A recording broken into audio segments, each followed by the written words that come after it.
ဒီကနေ့ဘုန်းကြီးတို့တရားဟောတယ်ဆိုတာစာသင်ပေးတဲ့ပုံစံနဲ့ပဲဟောတာဘာဖြစ်လို့ဒီပုံစံဟောတာတော့ဆိုကိုကဟိုပုံစံလည်းမဟောတတ်ဘူးနော်ဟိုပုံစံလည်းမဟောတတ်ဘူးဟောလည်းမဟောချင်ဘူးအဲ့ဒီပုံစံမျိုးလူတွေရှင်းရှင်းနဲ့ဘယ်လိုနားလည်အောင်လုပ်ရမလဲဆိုတဲ့စိတ်ရှိအဲ့တော့သူများကိုရှင်းအောင်နားလည်အောင်ပြောမယ်ဆိုရင်ကိုယ်တိုင်ကအရင်နားလည်မှပြောလို့ရတာsubject matter တစ်ခုဟာရှင်းပြတဲ့ပုဂ္ဂိုလ်ကလဲနေလို့ရှိရင်နားထောင်တဲ့ပုဂ္ဂိုလ်ကလည်းလဲသွားမှာပေါ့ရှင်းပြတဲ့ပုဂ္ဂိုလ်ကပိုင်ပိုင်နိုင်နိုင်ရှိမှနားထောင်တဲ့ပုဂ္ဂိုလ်ကနားလဲတယ်ပေါ့အဲ့ဒါကြောင့်မို့လို့ဘုန်းကြီးတို့ရဲ့ရည်ရွယ်ချက်ဒီကနေ့တရားဟောတယ်ဆိုတာဟောတဲ့ဟောတိုင်းလို့ဟောတယ်လို့စိတ်ထဲမှာခံယူထားတယ်ဟောတဲ့အခါမှာလည်းပဲအပူရီမပါရအောင်ခရုစိုက်ပြီးတော့ကိုတရားမဟုတ်ဘူးဖရာရဲ့တရားလူတွေနားလည်ကြပါစေတို့လူမျိုးတွေရဲ့လက်ထဲမှာပိဋကတ်သုံးပုံရောက်နေတာကြာလာပြီနှစ်ပေါင်းထောင်ချီခဏအထိလူတွေထဲမရောက်သေးဘူးရောက်တယ်ဆိုတာဗာလေးရောက်တော့ဆို950ဇတ်တွေတို့ဓမ္မပဒဝတ္ထုကလေးတွေတို့အနှစ်သာရရှိတဲ့တရားတွေသိပြီးတော့မရောက်ဘူးဒီလိုအနေထားမျိုးရှိအဲ့ဒါကြောင့်မလို့အနှစ်သာရရှိတဲ့တရားတွေရောက်စေခြင်းနဲ့များများဒါကြောင့်မလို့တရားဟောတာအဲ့ဒါလို့တရားဟောတာကိုယ့်ကိုရည်ရွယ်ချက်မှန်ကန်အောင်မြတ်စွာဘုရားရဲ့လမ်းညွှန်ချက်အတိုင်းစိတ်ထားဖြူစင်အောင်ကြိုးစားပြီးတော့ထားပြီးဟောတယ်ဒါတောင်မှပဲတနေ့ကဘုန်းကြီးတစ်ပါးကနေပြီးတော့ဖုံးဆက်တယ်ဆရာတော်တို့တရားလိုက်ဟောနေတယ်ကြားတယ်တဲ့တရားလိုက်ဟောနေလို့ရှိရင်အဝင်ပစိတ်ထွက်လည်းဖြစ်နေအောင်ပဲတဲ့သူကပြောတာဒီပါအောင်ကိုရောပြောတဲ့အဝင်ပစိတ်ထွက်ဆိုတာဘာပြောတာလဲသူရဲ့ဆိုလိုရင်းအဓိပ္ပာယ်အဝင်ပစိတ်ထွက်ဆိုတာဘာပြောတာတော့ဆိုတော့ကျောင်းမှာတန်ဃာတွေကိုစာမချဘဲနဲ့တရားလိုက်ဟောတာကိုသူကအပြစ်ပြောတဲ့သဘောမျိုးပေါ့နော်စာသင်ပေးတာကစာသင်ပေးလို့ရတဲ့အကျိုးအမြတ်ကိုပစိတ်တရားဓမ္မတွေကိုဟောလို့ရတာကအပ်လို့သူကအကြီးနဲ့အသေးပေါ့အသူ့အမြင်ကိုပြောတော့ဘုန်းကြီးတို့ကဒီလိုမမြင်ဘူးလို့တို့သာသနာမှာတရားဓမ္မတွေကို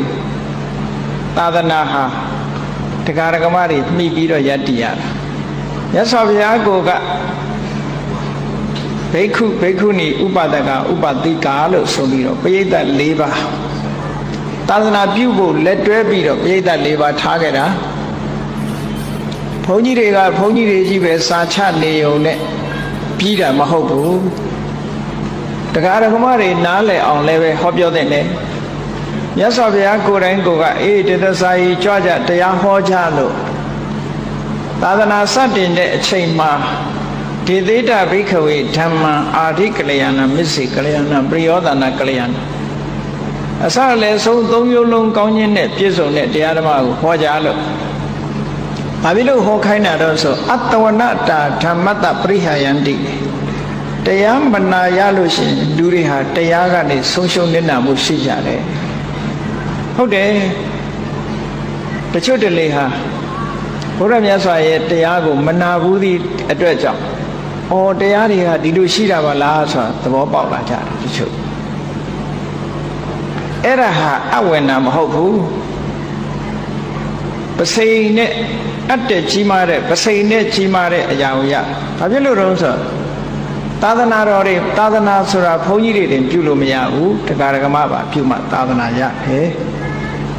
သာသနာတော်ရဲ့ထောက်တိုင်ကြီး၄ရပ်လို့ပြောရမယ်အမျိုးသားယဟန်တော်အမျိုးသမီးယဟန်တော်အမျိုးသမီးယဟန်တော်ဒီကနေ့မရှိတော့သီလရှင်ပေါ့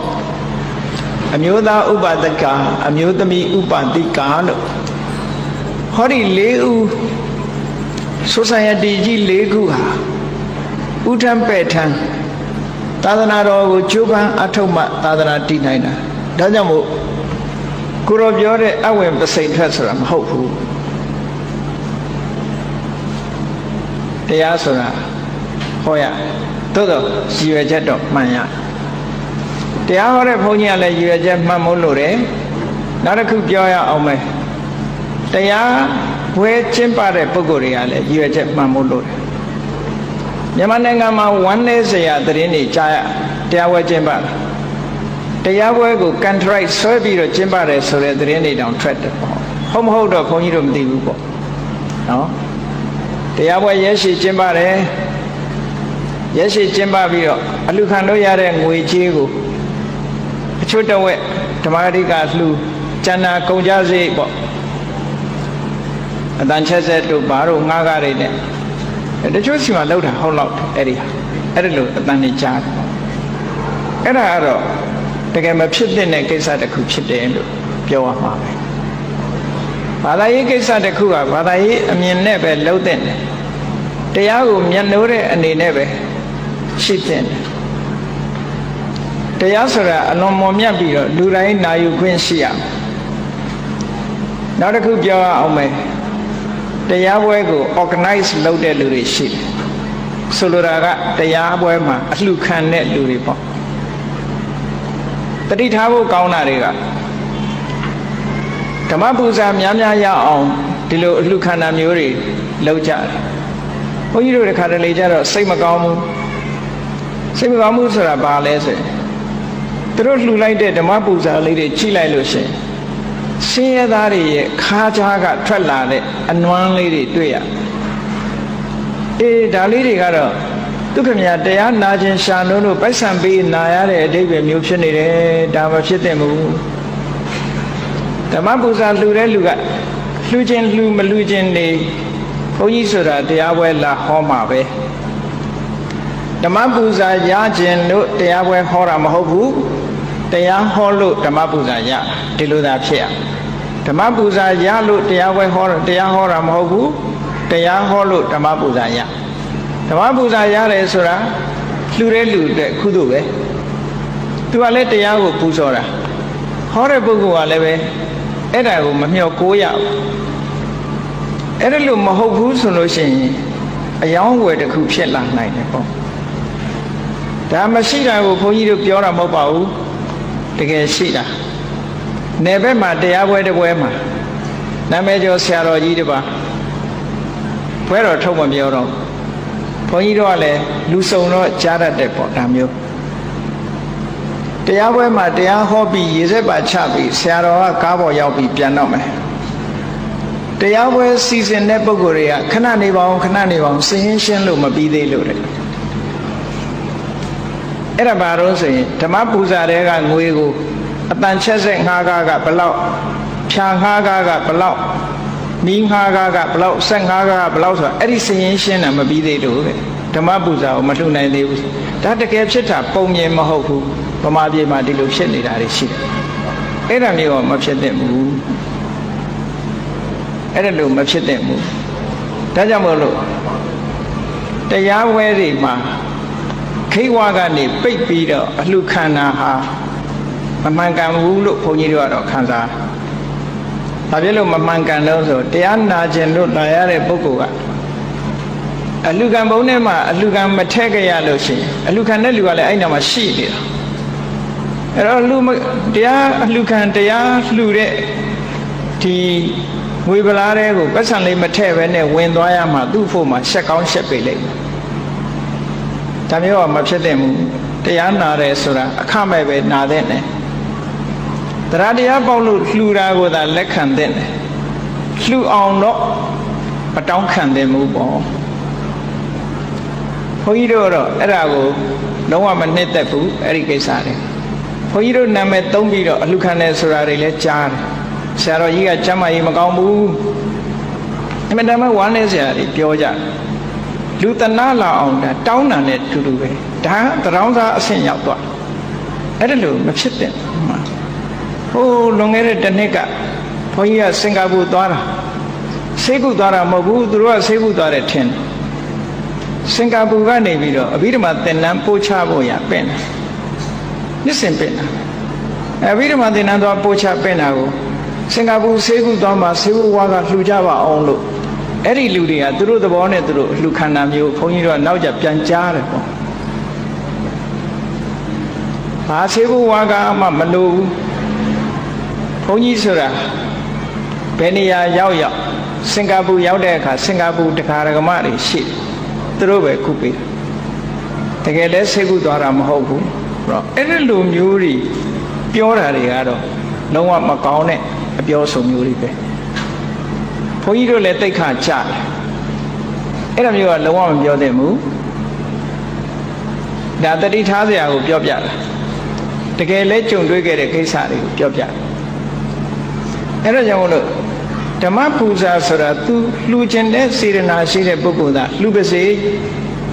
လှူကြပါတန်းကြပါလို့ပြောစရာမလိုဘူးလှူခြင်းလို့ရှိရင်လှူလိုတဲ့ပုဂ္ဂိုလ်တွေအစဉ်ပြေအောင်အလှလက်ခံတဲ့နေရာလေးသာရှိတဲ့နဲ့အလှခံဖလားဆိုတာမထားတဲ့ဘူးတချို့ဆိုလမ်းပိတ်ပြီးတော့အလှခံထားတယ်ဘုန်းကြီးတို့နဲ့တခါ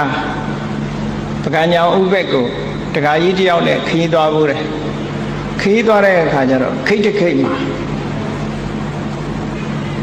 ရှေ့ကနေပြီးတော့မောင်းတန်ကြီးတားပြီးတော့အလှခံပုဂ္ဂိုလ်ကလှခံတယ်အလှခံတာဗာနဲ့လှခံတော့ဆိုဖြတ်ပိုင်းတယ်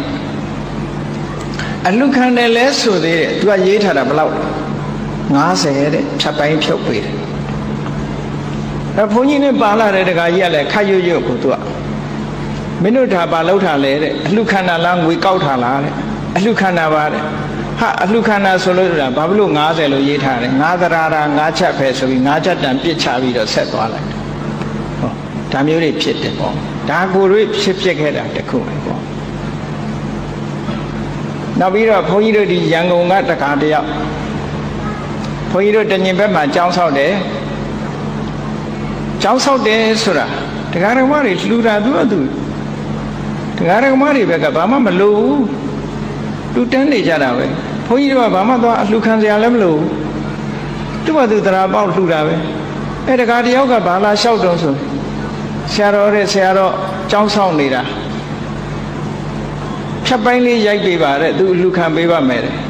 ဟာတခါကြီးဘယ်လိုပြောလိုက်တာလဲလို့ဘုန်းကြီးတို့ကတစ်သလုံးဒီလိုအလှခံလုပ်တဲ့ဘုန်းကြီးမဟုတ်ဘူးလို့လောက်ပါနဲ့လို့အဲ့ဒါလို့